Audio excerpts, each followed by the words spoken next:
Pueden tomar asiento, hermanos.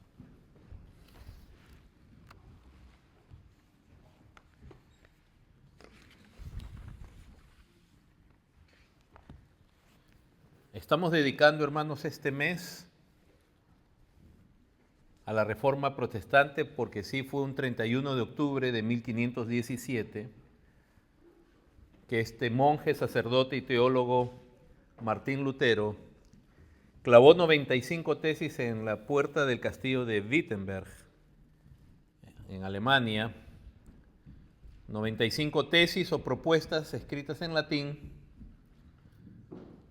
para ser tratadas, digamos, a nivel académico, pero poco sabía él que esas 95 tesis iban a ser lo que inicie una reforma y una conmoción en toda Europa, no solo ya a nivel académico, sino del pueblo, porque sus tesis fueron traducidas y en pocas semanas toda Alemania ya estaba llena de sus tesis escritas en el lenguaje del pueblo, no por él, sino por, se dice, estudiantes que copiaron y tradujeron, y en pocos meses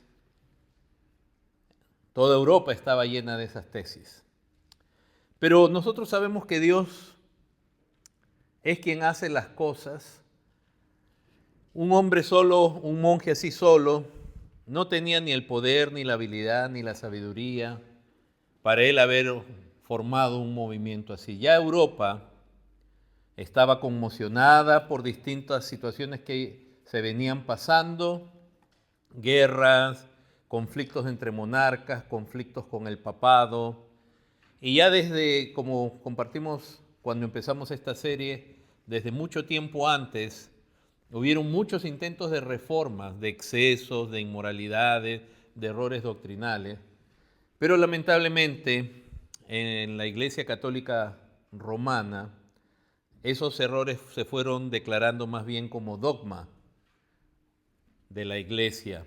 Es decir, un dogma es algo que tú tienes que creer y si no crees en eso, no eres salvo, eres excomunicado.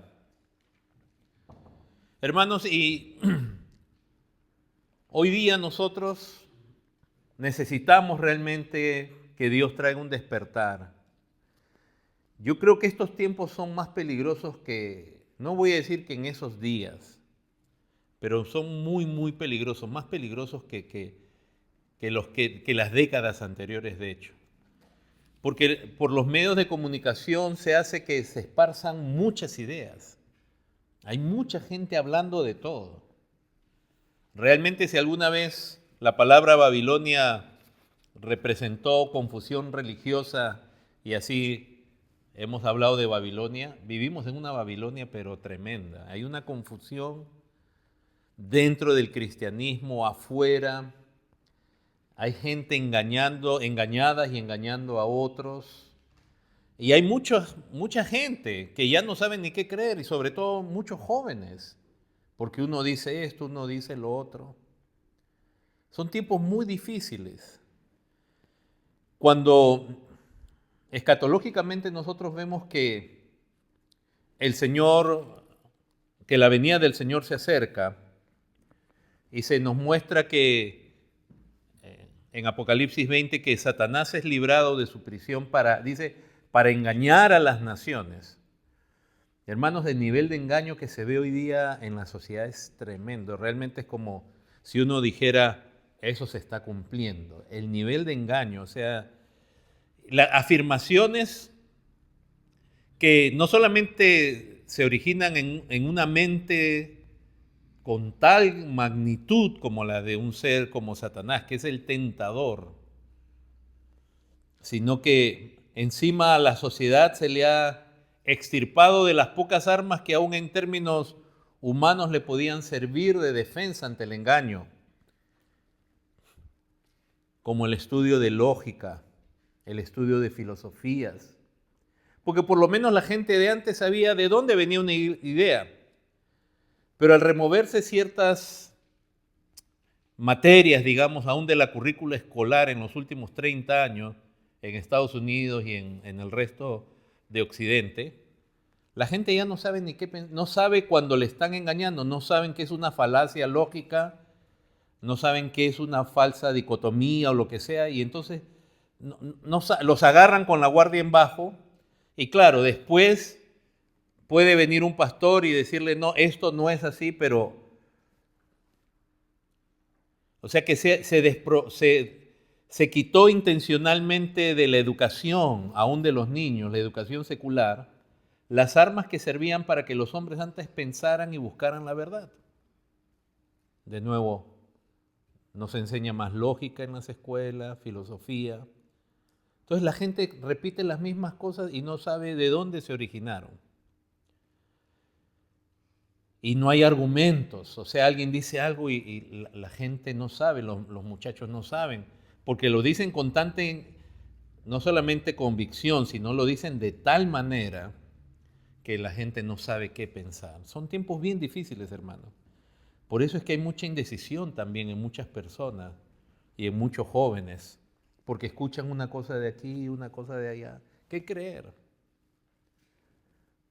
Tenemos la palabra profética más segura. Tenemos la palabra de Dios, a la cual hacemos bien en mirar como antorcha que alumbra en lugar oscuro hasta que el día esclarezca y el lucero de la mañana, dice, salga en vuestros corazones. Tenemos la palabra profética más segura, la palabra de Dios. Si algo yo he podido ver en todos estos años de creyente, que el Señor por su gracia me ha sostenido, a pesar de mí mismo, es ver que la palabra de Dios es infalible. Yo me acuerdo cuando me comenzaron a compartir la palabra de Dios de joven, yo la desafié y lo único que logré en mi necedad a través del tiempo fue reconocer que la palabra de Dios permanece para siempre. No hay manera de cambiar lo que Dios dice. Si Dios dice algo, eso es. Y no hay manera de... Podemos luchar contra eso, podemos desafiarlo, podemos desaprobarlo como quieran, pero Dios es Dios. Y Él está en el trono y su palabra es verdad y su palabra es verdad eterna y permanece para siempre. Entonces, hermanos, necesitamos un despertar. Continuamente la iglesia necesita experimentar esta especie de reforma, examinarse y ver a la luz de la palabra cuál es la verdad de Dios, que es la única verdad y que va a permanecer para siempre. Es por eso, hermanos, que yo soy creyente. Es por eso que yo soy cristiano. A mí no me pagan por esto, por actuar como cristiano. Yo no estoy sacando provecho, ni es porque no sé qué pensar. A mí desde chico me gustó leer y estudiar e indagar las cosas. Pero mi convicción en la palabra de Dios es completa. Y he visto que se cumple, no hay manera de luchar contra ella. En esta cultura te dicen tantas cosas en contra de la palabra y nada de eso prevalece. Te dicen que hay más que hombre y mujer cuando Dios dijo, yo he hecho hombre y mujer y se acabó. No hay más. Claro, Satanás es astuto y a toda la gente en su inmoralidad le va a traer a eso, pero no hay más género, solo hay varón y mujer. Y todo lo demás es una deformación, es un reemplazo, pero es lo mismo. Alguien asume un género que no tiene y peor, estamos llegando a niveles donde algunos se imaginan ser cosas peor que animales.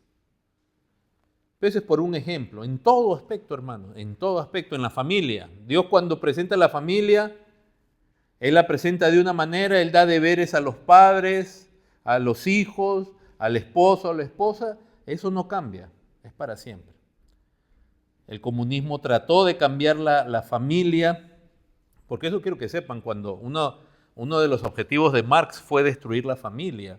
Y en Rusia se trató. En Rusia, si ustedes han leído de historia de cuando los bolcheviques tomaron el poder en la Revolución Rusa, cuya ya digamos la cúspide fue a partir de 1917, verán que ellos trataron de cambiar la familia. Ellos hablaban de la mujer soviética, ya no es una mujer que cocina, ya no es una mujer luchadora, es una mujer... Trataron de cambiar todo eso. No se puede, no puede. El hombre puede con ir a levantar su puño contra el cielo, querer cambiar las cosas, pero Dios es soberano. Y lo bueno es que lo que Dios ha establecido no solamente es verdad, sino que es bueno. Lo que Dios dice es bueno y lo demás no lo es. Hermanos, nosotros hemos visto como un brochazo cómo Dios trabajó antes, desde siglos antes, tratando de traer reforma al cristianismo en Occidente, cuya sede era Roma, hasta que el cristianismo de Occidente oficialmente se separa del resto del cristianismo en el año 1054, y entonces el poder queda completamente absoluto en este lado de Occidente. Muchas reformas desde antes de Lutero, casi, pero todas fueron apagadas, si no en el momento, a posteriori fueron apagadas con fuerza, con violencia. Y cuando vemos las escrituras, podemos ver en algunos casos, por ejemplo, en los días de Josías, del rey Josías, él fue un joven que también fue despertado por Dios, comenzó a buscar al Dios de sus padres siendo bien joven, teniendo 16 años, y era rey, y comenzó a buscar al Dios de sus padres. Esa es algo una mención que hace la Escritura muy interesante, porque nosotros no tenemos que descubrir a Dios, inventar a Dios. La relación de Dios con la humanidad comenzó en Adán, y después después de que entre el pecado en el mundo, con aquellos hombres que Dios escoge, que Dios llama, con los cuales vemos aún en las Escrituras que tiene una relación, la cual llega a centralizarse cuando se forma de la descendencia de Abraham una nación. Dios tiene una relación con esa nación. O sea, nosotros no somos la primera generación de seres humanos que recién tiene una relación con Dios, sino que somos parte de ese legado de la historia de Dios obrando con los hombres, dando su palabra a los hombres. Nosotros somos la generación actual, pero yo algún día voy a pasar y confiamos que haya una nueva generación que pase la palabra de Dios, que conozca a Dios. Dios lo ha prometido. Mi oración, mi deseo es que sean ustedes, sobre todo los jóvenes, que no sean absorbidos por el hedonismo, es decir, la cultura de placer de este mundo y todos los engaños que hay que a veces, aunque uno no los termina de creer, pero lo dejan a uno sin saber qué creer. Sino que tengan convicción de que la palabra de Dios es verdad, que las evidencias, ¿cómo sabes que esto es palabra de Dios? 20,000 formas de demostrar que es la palabra de Dios. Y como ya hemos estado estudiando desde antes, las señales, los prodigios, las evidencias de que era Dios hablando son incontables. Y sobre todo la evidencia de que Jesucristo era Dios encarnado, el Hijo de Dios, quien nos habló. Decía que con Josías hubo una reforma. Este joven buscaba al Dios de sus padres. Dios despertó su corazón. Pero de pronto, entonces él manda, el templo estaba destruido, abandonado. El templo de que Salomón había construido mucho tiempo antes. Y él lo manda a reparar. Porque eso es lo que pasa cuando el pueblo se aparta de Dios. Lo que es de Dios queda descuidado. Todo el mundo se centra en su propia vida. Y ahí limpiando el templo encuentran un rollo, un libro. A eso le llamaban un libro, un rollo, un pergamino. Y eran las Escrituras. Se lo llevan a él, nadie sabía qué era. Imagínense a qué punto llega muchas veces el pueblo de Dios en la historia, que la palabra de Dios es como si desapareciera. Y entonces la descubren que es él, y él le dice, vayan, consúltenle a una profetisa que había en ese tiempo, y es la palabra de Dios, se lo leen al rey, el rey se convierte, el rey entiende que están en pecado con Dios. Manda después a celebrar la Pascua, que no se celebraba por varias generaciones. Pero fue una reforma en la cual no hubo, digamos, violencia, porque el rey mismo era el que, digamos así, la dirigía. Y como autoridad, lo que el rey decía, eso se hacía. Cuán importante, hermanos, es tener una autoridad piadosa. Una autoridad piadosa no puede convertir a nadie, pero sí puede guiar a una nación, a un pueblo en el camino correcto. Y el pueblo va a recibir los beneficios. Pero Josías son los casos más raros, así como aún la profetisa que él consulta. Usted no va a ver varias profetisas en las Escrituras, porque es más, en las Escrituras se muestra que cuando Dios usa mujeres que en alguna función que debiera estar usando Dios usando a un varón, justamente muestra la decadencia espiritual reflejada en la falta de varones que sean siervos de Dios. Cuando en una iglesia sirven más mujeres no significa que la iglesia está mal, pero significa que los hombres están en una especie de decadencia y necesitan un despertar, los varones. Pero cuando hay un despertar, los varones son los primeros en responder y las damas también. Pero decía que el caso de Josías, hermanos, es un caso particular, pero cuando vemos otros casos, del caso de Moisés, siendo encomendado por Dios a sacar el pueblo de Egipto, ¿qué enfrentó él? Oposición.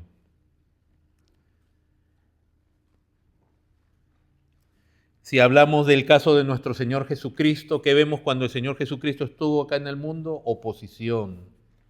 Y no cualquier oposición, una oposición tenaz. Un odio que fue incrementándose contra el Señor Jesús al punto de condenarlo a la muerte más horrenda. Y en el caso de los apóstoles también. Los apóstoles, como hemos estado estudiando en el libro de los Hechos y vemos en las epístolas, ellos estuvieron sirviendo a Cristo en medio de una gran oposición. Acompáñeme por favor un momentito a Hechos capítulo 17.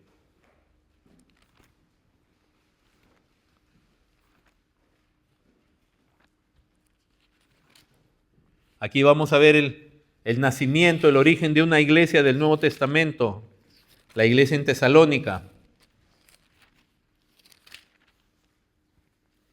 Desde el verso 1 al 9. Aquí se está narrando el segundo viaje misionero de Pablo. Y aquí vamos a encontrar el registro de cómo empezó esta iglesia en Tesalónica. Dice, verso 1, pasando por Anfípolis y Apolonia, llegaron a Tesalónica. ¿Quién? Pablo y Silas. Donde había una sinagoga de los judíos. Y Pablo, como acostumbraba, fue a ellos y por 3 días de reposo discutió con ellos. ¿Qué discutió? ¿Discutió de política? No, ¿qué era su discutir, su debate, digamos, su expresar, su presentación? Declarando y exponiendo por medio de las Escrituras que era necesario que el Cristo padeciese y resucitase de los muertos, y que Jesús, a quien yo os anuncio, decía él, es el Cristo. ¿Qué es evangelizar? Hemos dicho varias veces. Es hablar de Cristo y de su obra. Eso es en las maneras más sencillas. Tú quieres hablarle del evangelio a alguien, tienes que hablarle de Cristo y de su obra. Mucha de esta gente quizás tenía referencias del Señor por ser judíos, quizás sabían algo de lo que había pasado en Jerusalén, no lo sabemos. De pronto habían también gente que ignoraba completamente. Pero eso es evangelizar. No es solamente mostrar cariño y paciencia, es en buscar el momento para hablar de Cristo, para hablar de su obra para hablar la verdad de Dios. Verso 4, y algunos de ellos creyeron y se juntaron con Pablo y con Silas, y de los griegos piadoso gran número y mujeres nobles no pocas.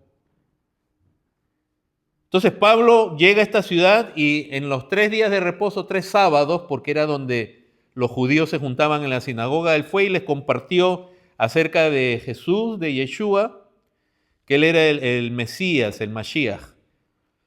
Y entonces algunos creyeron, más griegos, no judíos, y también mujeres, lo cual nos muestra que el Evangelio salva toda clase de personas. Pero el verso 5 dice, entonces los judíos que no creían, los que no creyeron, porque hubieron judíos que creyeron, pero los que no creían teniendo celos, tomaron consigo algunos ociosos, hombres malos, y juntando una turba, alborotaron la ciudad y asaltando la casa de Jasón, procuraban sacarlos al pueblo. Hermanos, cuando el cristianismo enfrenta oposición, enemistad, persecución, muerte, siempre es a manos de hombres malos, inicuos, perversos.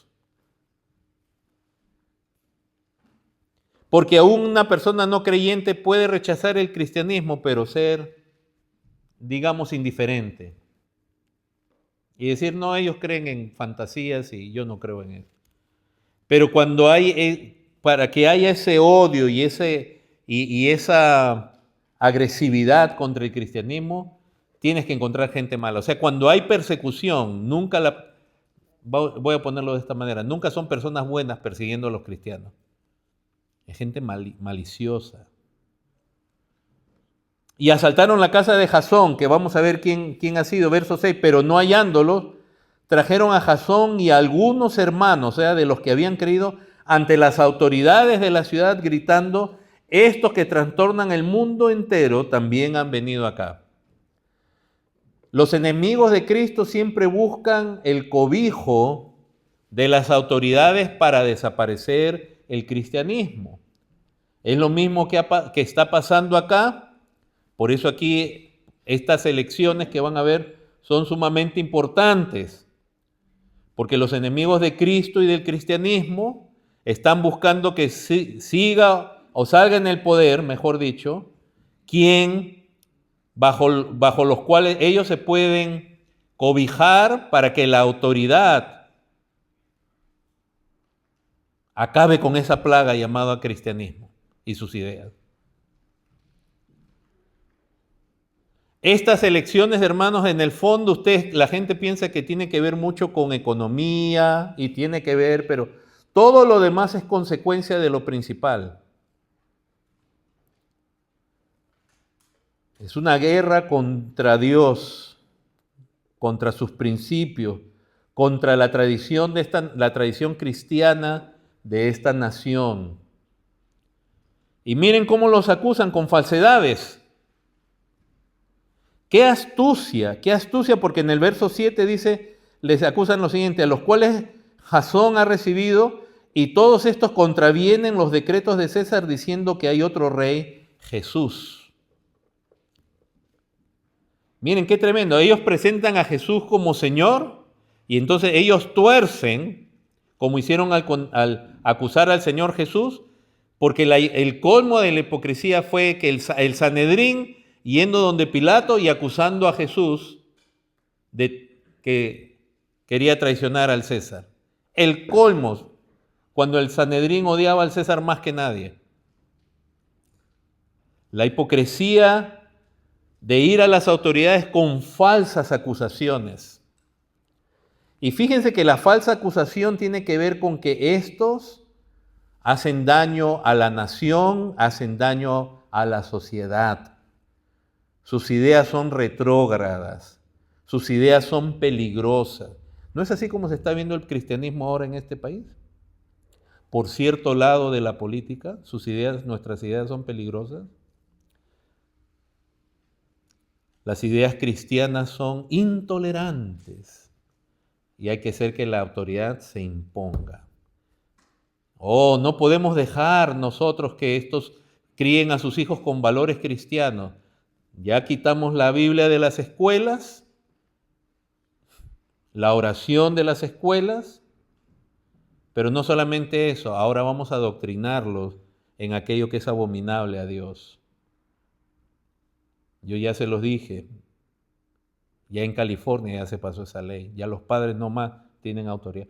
Esa coalición entre los enemigos de la fe, del cristianismo, con las autoridades.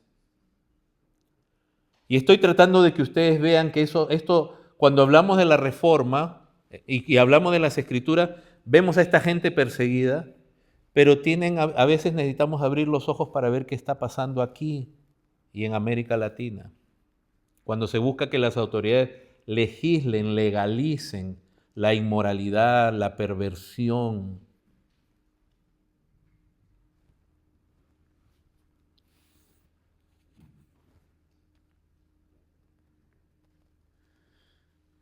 Con falsas acusaciones. Falsas acusaciones, hermanos. Distorsión de lo que dicen. Se distorsiona lo que uno dice para hacerlo pasar como algo malo. Verso 8. Y alborotaron al pueblo y las autoridades de la ciudad oyendo estas cosas. Ahora, esta es una iglesia nueva, tiene pocas semanas de fundada. Acá en Estados Unidos y en Occidente nosotros nos jalamos los cabellos alarmados. ¿Y por qué la sociedad se está yendo por este lado? Porque hay gente que miente acerca del cristianismo, pero la iglesia ya no habla. O sea, los muchachos tienen amigos que dicen una burrada, una barbaridad, una abominación, y no quieren contradecirle. Los adultos estamos de pronto, los que somos mayores me refiero, en esta cultura están tan metidos en su entretenimiento y en su vida de prosperidad que no hablan, pueden escuchar en su trabajo cosas y no dicen nada. Verso 9, pero obtenida fianza de Jasón y de los demás lo soltaron. Gracias a Dios todavía existen algunas leyes. Pero fíjense que en este caso esa ley se pudo usar para dejar libre a Jasón y a los hermanos. Y aquí ha habido gente que ha tenido que usar de la ley para ser liberado. Ha habido gente, como hemos dicho, que se fue puesta a la cárcel por querer tener culto cuando el gobierno decía, ustedes no van a tener culto. Ustedes pueden marchar en la calle y destrozar una calle, porque las marchas de protesta nunca estuvieron penadas la gente. Pueden quemar ciudades. Pero congregarse el domingo, ese virus nos va a matar a todos.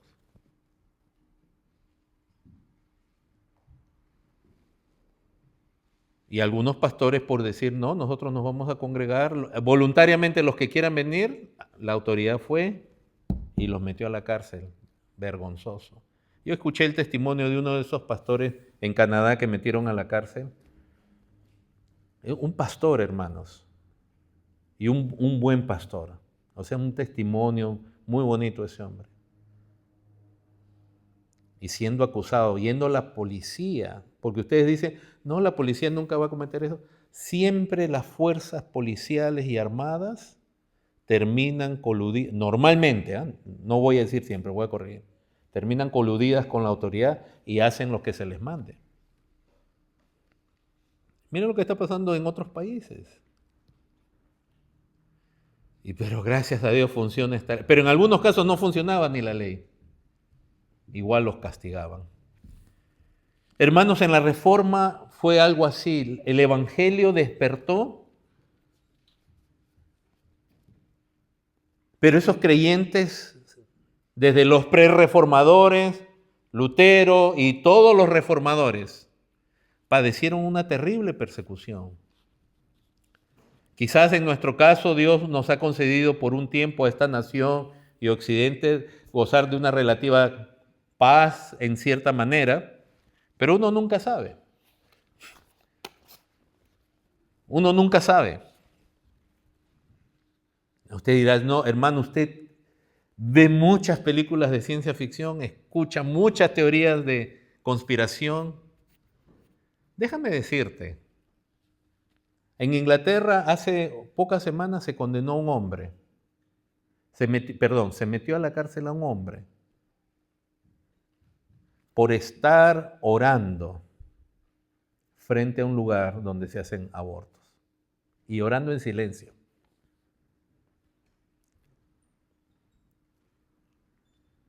En Inglaterra, cuna de la reforma en Inglaterra y del puritanismo.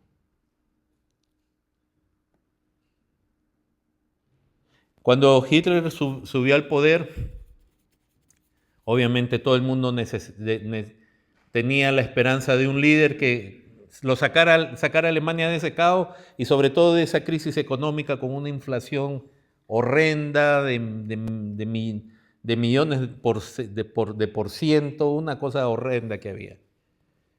Y él lo comienza a hacer. Pero él comienza a tener control sobre las iglesias, sobre los pastores. Se comienza a practicar en Alemania lo que se conoce como, se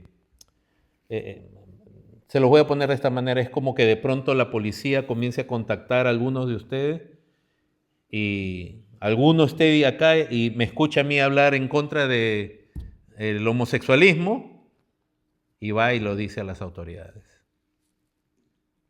Y si no, la misma Gestapo, la misma policía iban y se sentaban en los cultos para ver de qué hablaban. Ningún pastor podía hablar en contra del Reich ni del Führer, Hitler. Todo el cristianismo, y bien tranquilo, porque también ahí el problema es que el cristianismo se sometió porque él les trajo prosperidad material a todos. Sí, es cierto, ese caos que ellos tenían de pronto con el nazismo comenzó a cambiar y todo el mundo comenzó a tener trabajo y a vivir una vida tranquila y Hitler desapareció a los revoltosos supuestamente y todo el mundo estaba contento. Entonces, ¿ya para qué cristianismo? Mejor vendámoslo. Y pocos pastores durante el nazismo se mantuvieron firmes en desacuerdo y firmes contra el abuso del gobierno. Dietrich Bonhoeffer fue uno de ellos. ¿Pero qué tiene que ver esto con la reforma, hermano? Estamos viendo el testimonio bíblico de una iglesia que es perseguida. Si ustedes leen el primer capítulo, que no tenemos el tiempo ahora de leerlo, el primer capítulo de la carta a los tesalonicenses, el versículo de memorización, ¿qué dice? Que vosotros habéis venido a ser imitadores de nosotros y del Señor, recibiendo la palabra en medio de gran tribulación. Dice, pero con gozo del Espíritu Santo. Con gozo del Espíritu Santo. Ese recibir la palabra, recibir el Evangelio, y lo mismo acontece en la Reforma. De nuevo, ese despertar que comienza muy, muy tenue, porque cuando, ya lo hemos dicho, cuando Martín Lutero clava sus 95 tesis, si ustedes las han leído, y yo las he leído varias veces, las he estudiado, tú puedes ver que el hombre recién como que está abriendo los ojos. Él todavía cree en el purgatorio, todavía cree en las indulgencias, sino que no está de acuerdo en cómo se están administrando. A veces parece que defiende al Papa, a veces parece que lo ataca.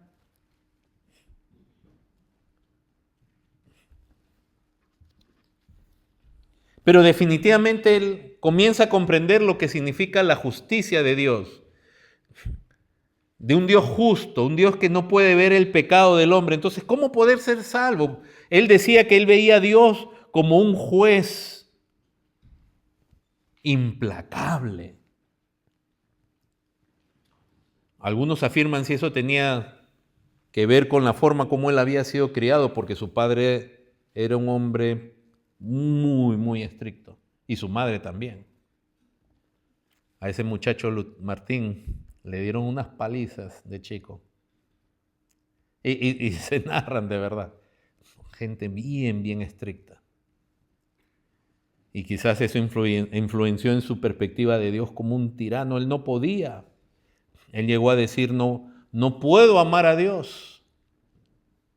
Pero él poco a poco, en sus estudios de los Salmos, de los Gálatas y de Romanos, fue comenzando a entender que la justicia de Dios no es solo una justicia que condena, sino también que libra.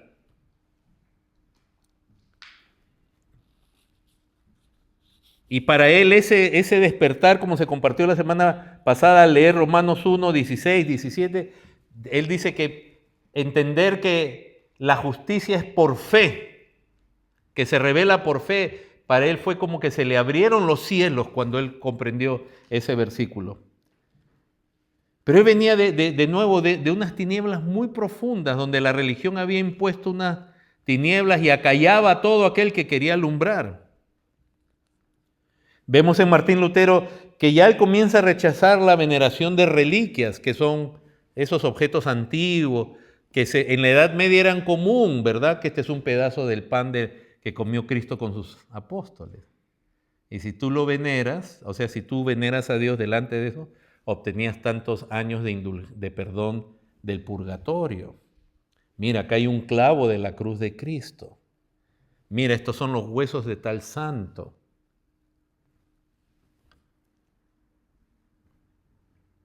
Esa veneración de reliquias que daba perdón del purgatorio, a veces eran de años nada más,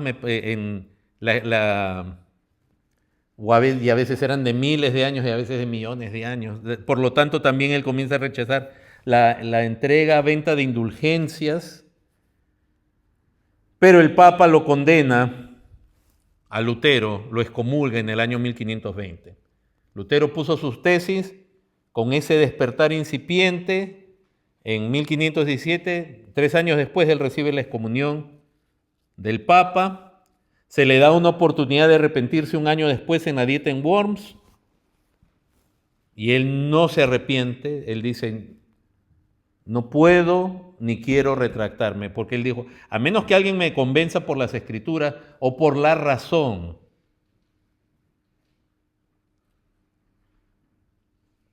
Difícil, estaba él al frente el príncipe del rey Carlos V, el emperador de todo el imperio, el Sacro Imperio Romano Germánico. Estaba frente a todos los príncipes que conformaban la dieta, que no era una dieta de comida, sino la dieta, así se le llamaba a la agrupación de príncipes que, entre otras cosas, elegían al emperador. O sea, ellos habían elegido a Carlos V. Y ahí él no se retracta. Entonces cuando él ve que Roma lo comienza a rechazar, él comienza a entender más que esto es como una guerra, él comienza a ver más la clase de líder que tenía el catolicismo romano, al cual él llega a llamar el anticristo, porque se opone a Cristo, se opone a la verdad.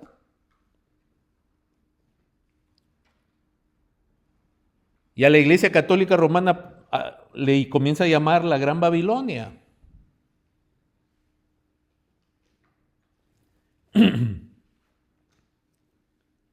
Él comienza a ver el abuso de la autoridad papal.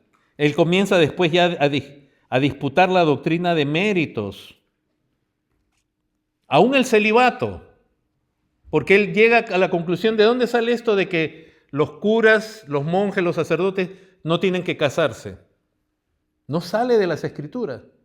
Y entonces en la Reforma Protestante que comienzan a contraer matrimonio los servidores de Dios.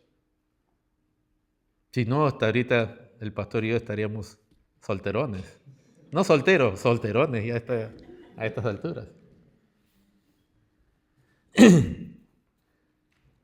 Y distintas doctrinas comienza a traducir. Pero hay otros personajes también que al mismo tiempo, por ejemplo, en Suiza, en parte de Suiza, hay un hombre llamado Ulrico Zwinglio. Ahora, Zwinglio comenzó con ciertas reformas aún antes que Lutero.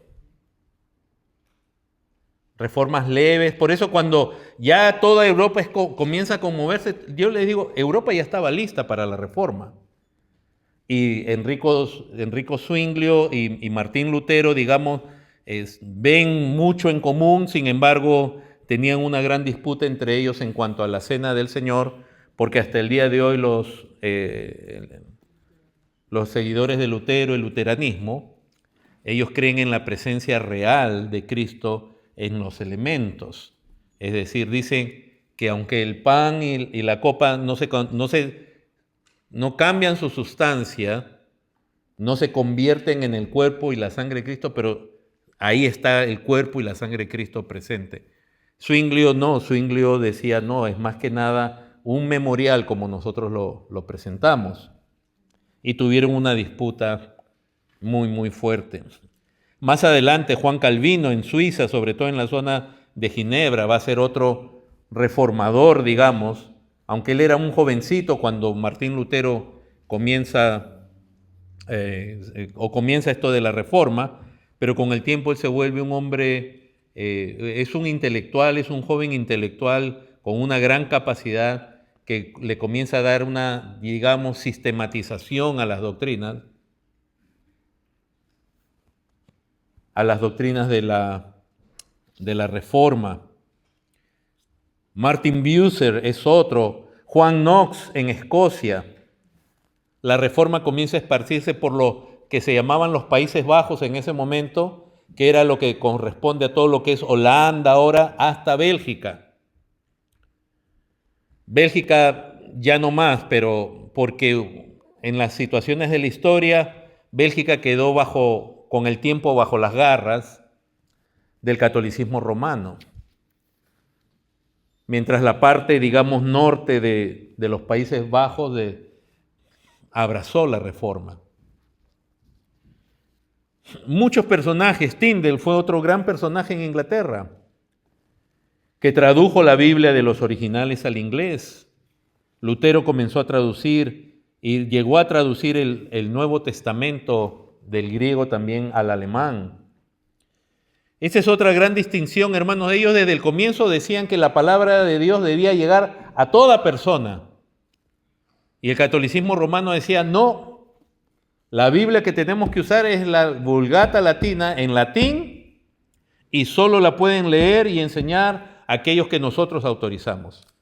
Y los reformadores decían, no, la palabra de Dios es para todos. Eso es una diferencia profunda. Ahora usted dirá, no, pero yo veo las iglesias católicas, todo el mundo tiene Biblia. Pero eso, ¿cuándo cambia? Eso cambia recién el siglo pasado, en el Concilio Vaticano II. Pero si usted le preguntaran a las abuelitas, si hubiera una abuelita bien viejita, cuando iban ellas a misas, las misas eran en latín todavía. Y en este momento los sectores, a veces más conservadores, más tradicionales del catolicismo, todavía quieren todo en latín. Y tienen aparte sus misas en latín y todo ello. Entonces hubieron personajes en distintas regiones que fueron usados por Dios para que esta reforma se esparce. La reforma no ha sido algo vertical, hermanos. La reforma no ha sido, aquí hay un jefe y ustedes tienen que creer esto y enseñen eso por allá. No. Fue un mover de Dios en toda Europa, que al final, después de que llega a Inglaterra, por medio de Inglaterra y de los Países Bajos, llega aquí. Porque en Inglaterra la Reforma tuvo gobernantes, periodos donde pudo crecer, pero también tuvo momentos donde fueron perseguidos. Y algunos separatistas, no conformistas, o sea, que creían en las doctrinas reformadas, llegaron a América y acá se fundan ya iglesias con esa tradición. Es de la Reforma, hermanos, que nacen las doctrinas que estamos estudiando los domingos en la mañana, como las 5 solas.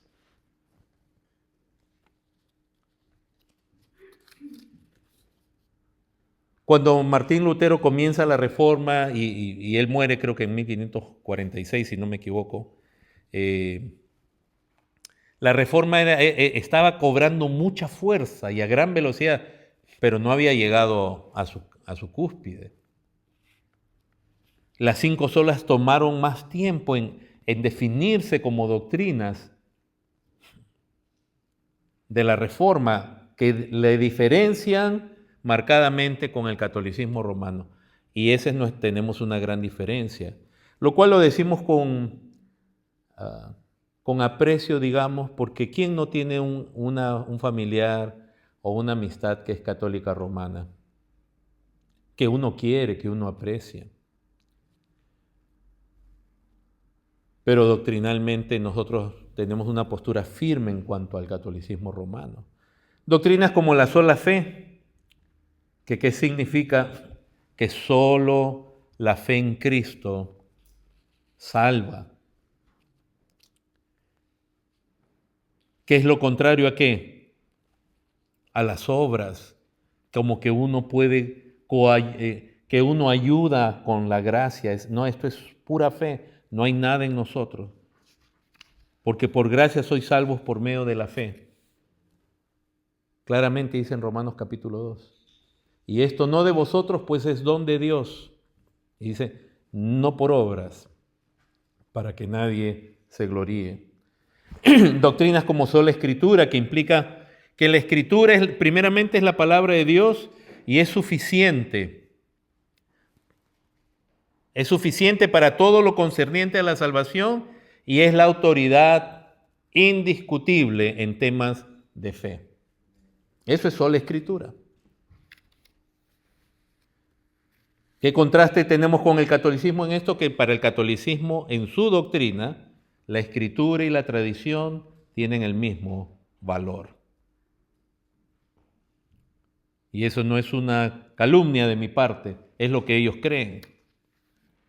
Ellos dicen que la tradición, y se usan vericuetos de las escrituras porque es cierto que, por ejemplo, en el momento que Pablo le está escribiendo a Timoteo, como se leyó en la lectura bíblica, Pablo había estado con Timoteo y lo que él recibió del Señor se lo había estado comunicando a Timoteo oralmente, ¿sí o no?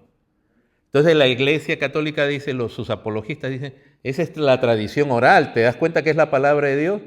Sí, porque mientras se escribían los libros, se comunicaba oralmente, pero justamente el punto es eso, que se escribió y quedó ya registrado.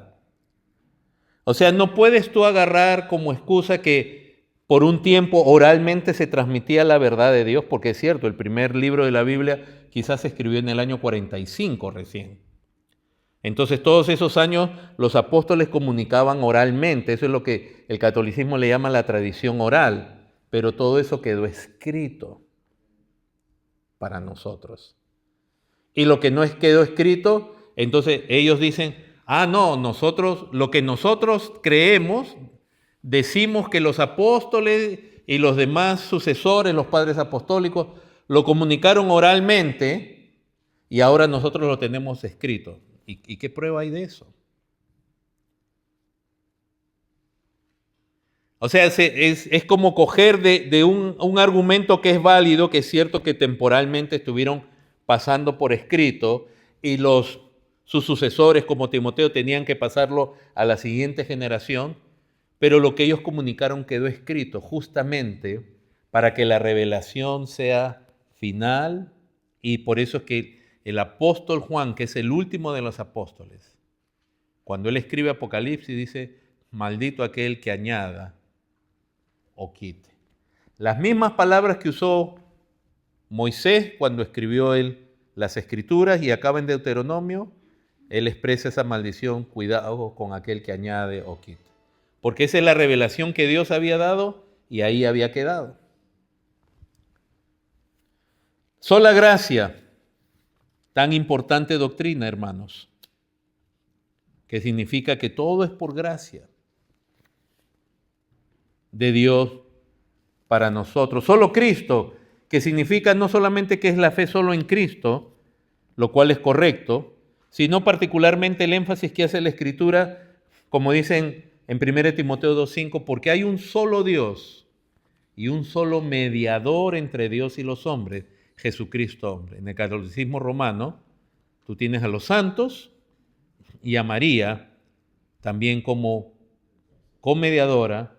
Es más, la tienen a nivel de corredentora. Nosotros decimos, eso no está en las Escrituras. Solo Dios gloria. Son doctrinas muy características de lo que creemos nosotros. Ni qué decir del tulip que también estamos estudiando, la depravación total, que el pecado ha afectado completamente al hombre, la elección que Dios elige por gracia a los que Él salva, que no lo merecen.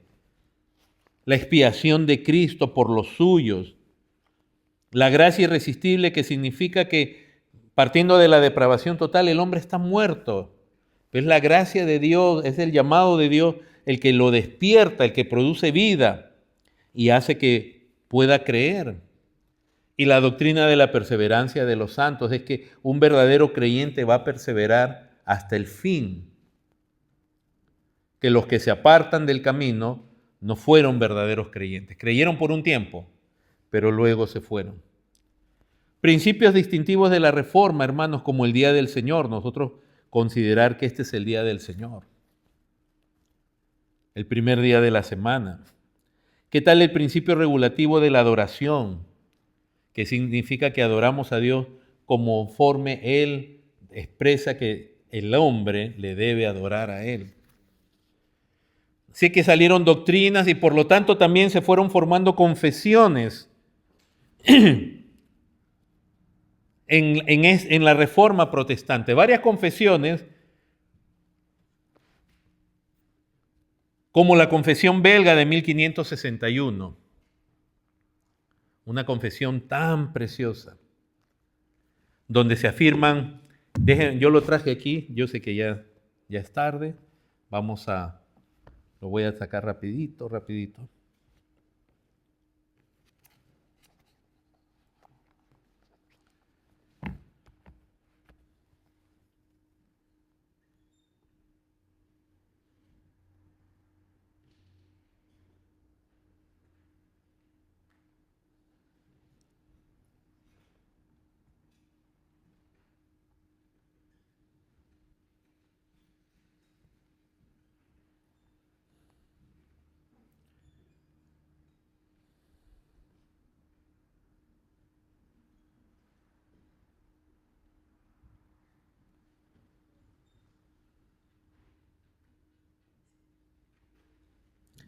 La confesión belga, rápidamente, hermanos, por ejemplo, miren lo que dice, tan precioso. Comienza con Dios, artículo primero. Todos nosotros creemos con el corazón, confesamos con la boca que hay un ser espiritual único y simple, al que llamamos Dios, eterno, incomprensible, invisible, inmutable, infinito, todopoderoso, perfectamente sabio, justo, bueno y fuente sobreabundante de todos los bienes. Hermanos, yo les hago una pregunta. ¿Ustedes realmente están siguiendo a Cristo y a Dios en su palabra? ¿O están siguiendo a un hombre o a hombres?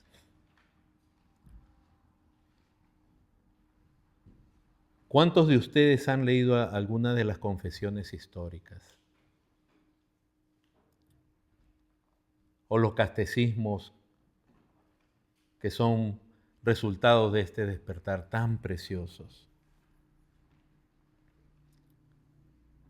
Por eso es que también muchos ahora son convertidos a otras ideas, porque no se han empapado en la verdad. No solo la confesión belga, sino, por ejemplo, el catecismo de Heidelberg. ¿Qué es catecismo? Catecismo es, una vez que se fueron, ya Lutero ha pasado, fíjense, estoy hablando de 1561, Lutero ya está muerto, pero la Reforma sigue y se va, los creyentes y las iglesias y las regiones van definiendo la fe, qué es lo que creemos y qué nos distingue principalmente con el catolicismo romano en ese tiempo. El catecismo es una manera de enseñar la Biblia a las personas. El catecismo de Heidelberg, algunos de ustedes por lo menos reconocerá esta primera pregunta que dice, ¿cuál es tu único consuelo tanto en la vida como en la muerte? Respuesta, que yo con cuerpo y alma, tanto en la vida como en la muerte, no me pertenezco a mí mismo, sino a mi fiel Salvador Jesucristo, que me libró del poder del diablo, satisfaciendo enteramente con preciosa sangre por todos mis pecados, me guarda de tal manera que sin la voluntad de mi Padre Celestial, ni un solo cabello de mi cabeza puede caer. Antes es necesario que todas las cosas sirvan para mi salvación. Por esto también me asegura por su Espíritu Santo la vida eterna y me hace pronto y aparejado para vivir en adelante según su santa voluntad. Qué precioso, hermanos. Si los creyentes leyéramos cada día primero la Biblia, porque lo otro es esto: si usted está en esta iglesia o en cualquier iglesia y usted no está leyendo la Biblia, usted está siendo solo adoctrinado. Aún aquí usted está siendo adoctrinado en doctrina reformada y usted mismo ni siquiera está convencido, porque la convicción tiene que nacer de las Escrituras.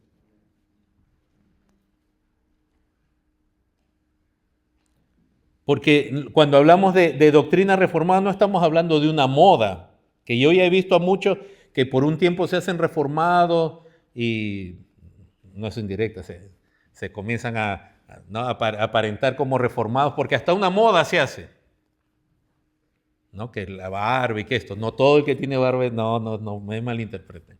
La barba es algo bonito para el que lo quiere usar. Pero hablo de aquellos que adquieren hasta una apariencia como que, ¿no? de un tal de Spurgeon o de tal cosa, y años después abandonan. Porque sí, hay modas también.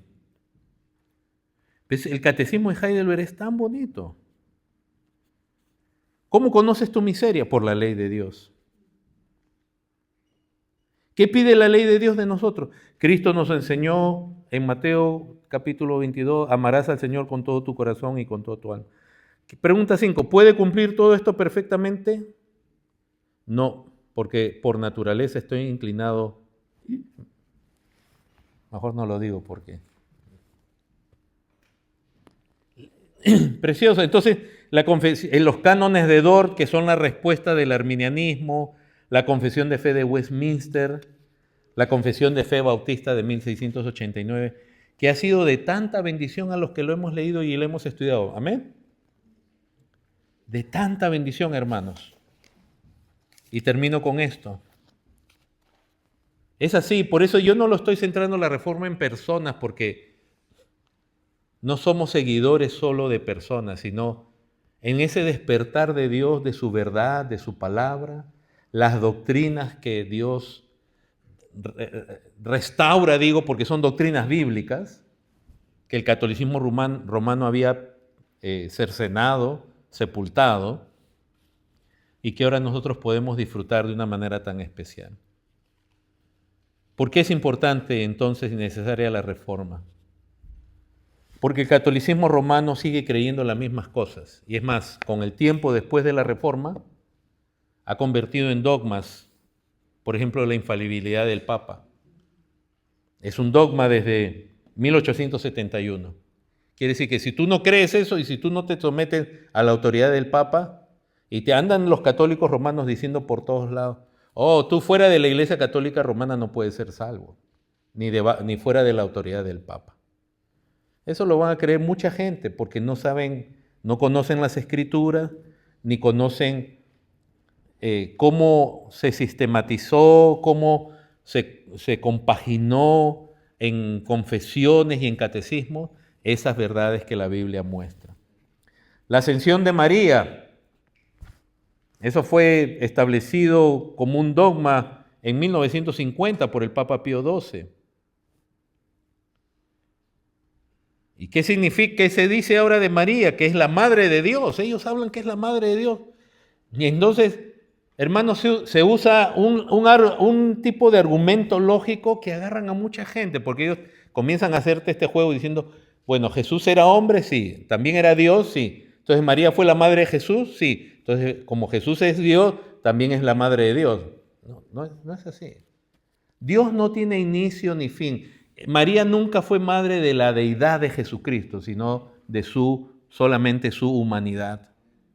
María no es divina en ese aspecto. María es una preciosa creyente, una hermana, digamos así, en la fe. Alguien que recibió la gracia de Dios, Si tú eres católico, tú tienes que decir que es la madre de Dios. No, es la madre. Yo puedo decir, es la madre de Jesús. Fue la madre de Jesús.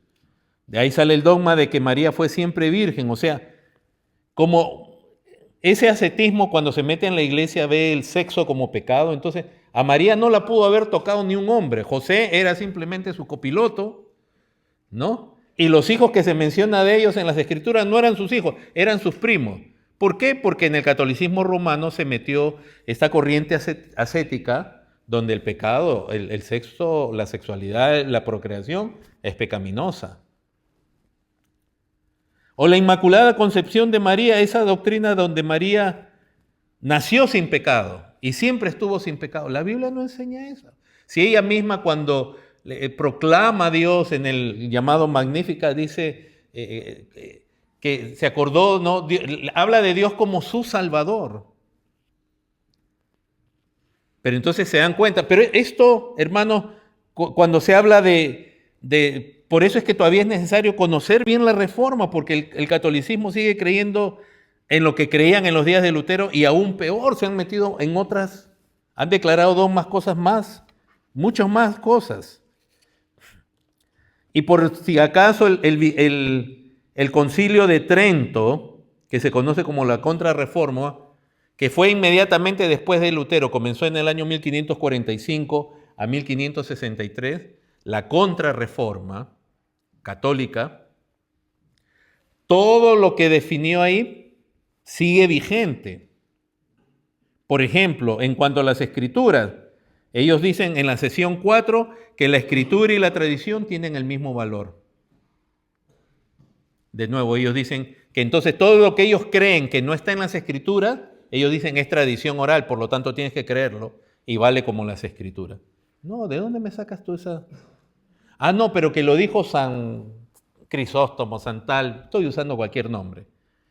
Ese hombre también se pudo haber equivocado, pero lo que es infalible es la palabra de Dios.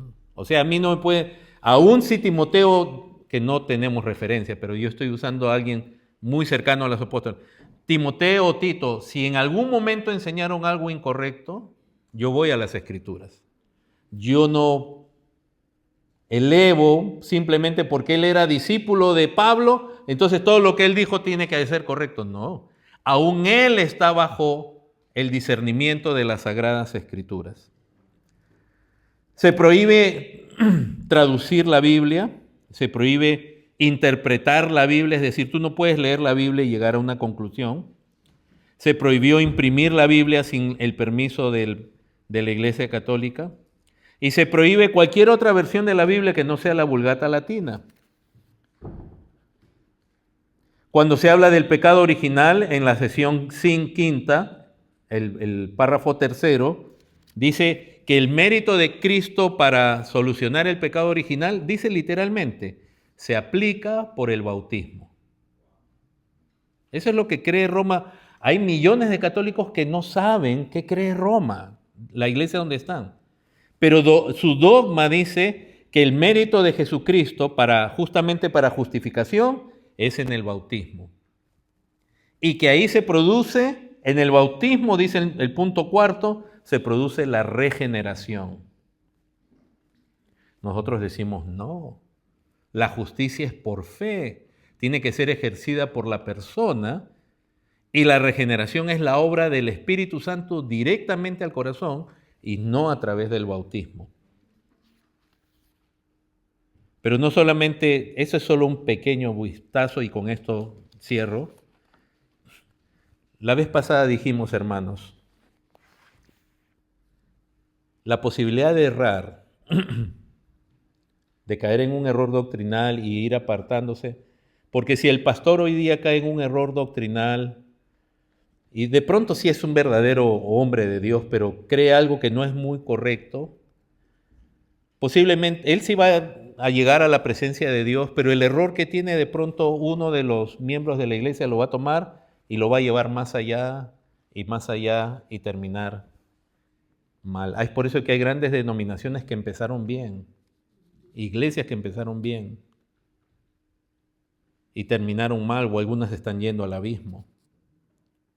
O sea, no es una prerrogativa, no es exclusiva de... Este prédica no es contra los católicos romanos. Por eso hablamos de la necesidad de reforma aún dentro del llamado cristianismo evangélico. Ese alumbrar de la palabra de Dios, de las doctrinas de Dios.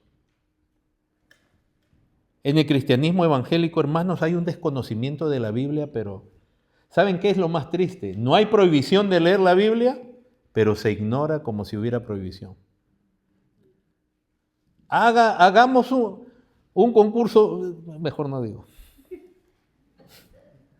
Iba a decir un concurso bíblico, pero mejor no lo digo. Y pregunte del Antiguo Testamento, pregunte de un tal libro, hay gente que va a decirle, no sabía que existía ese libro. Hay gente que recién, si se salvan, si realmente se salvan, recién en el cielo van a conocer a un tal Sofonías. No sabían que existía. Pero ese desconocimiento es peligroso, es peligroso. Y déjame decirte, hermanos, que el hecho de que tú estés aquí, supongamos que el apóstol Pablo sea nuestro pastor. Gloria a Dios por los buenos pastores en las iglesias, que los hay. Pero ahí no puede estar tu seguridad de salvación, porque él un día no va a estar. Y el hecho que estés tú en una iglesia no te hace cristiano. Yo he ido al hospital, a veces a que me atiendan, a veces a visitar a alguien. El hecho que yo esté en un hospital no me hace doctor. ¿O sí? El hecho que yo esté en una iglesia no me hace cristiano.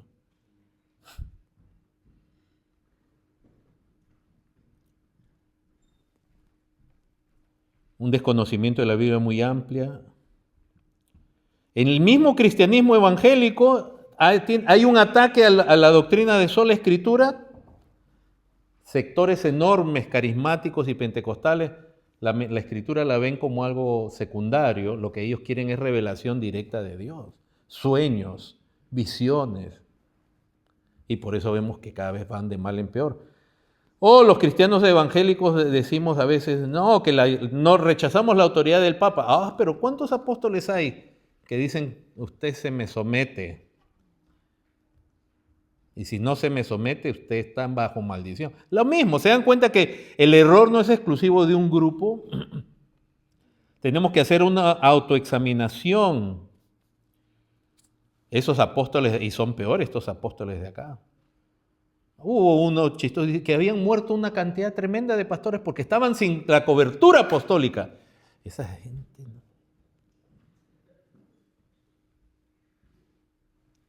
claro, la cobertura apostólica también a veces implica mandar $100 al mes o 500. Amén. Estamos con la bendición. La sola gracia, hermanos, en el cristianismo evangélico, ¿qué tal todo ese sector de ahora que habla tanto de siembra dinero, da tu ofrenda, piden ofrendas a cambio de milagros, de salvación, creces tu semilla para la salvación, da $1,000 y esa es la semilla para la salvación de tu hijo? Entonces la gracia, ¿se dan cuenta? No podemos nosotros mirar a un grupo, tenemos que examinarnos. Eso está pasando en el cristianismo evangélico. El principio regulativo del cristianismo evangélico también no lo conoce y lo rechaza porque todo el mundo quiere tener el culto que sea un fiestón al gusto de la gente, con luces, rayos láser, ya a veces pastores vuelan, ya no saben qué hacer. Porque no queremos ese principio que, de nuevo, Dios restaure en la reforma de adorar a Dios como Él manda. ¿Qué tal la sola fe? La fe para un gran sector del cristianismo evangélico, ahora la fe es una fuerza. O sea, la fe no es confiar en Cristo, la fe es una fuerza. Si tú tienes fe, tu fe produce una realidad. Lo ven como una fuerza. Y ni qué decir el rechazo a las confesiones históricas. La reforma es importante, es necesaria al día de hoy. No estamos hablando de seguir a Lutero o a tal hombre, pero lo que Dios en la historia reveló y despertó y le dio una forma, un matiz para nosotros, que lo valoremos, si es que valoramos nuestra relación con Dios. Les invito a ponerse en pie.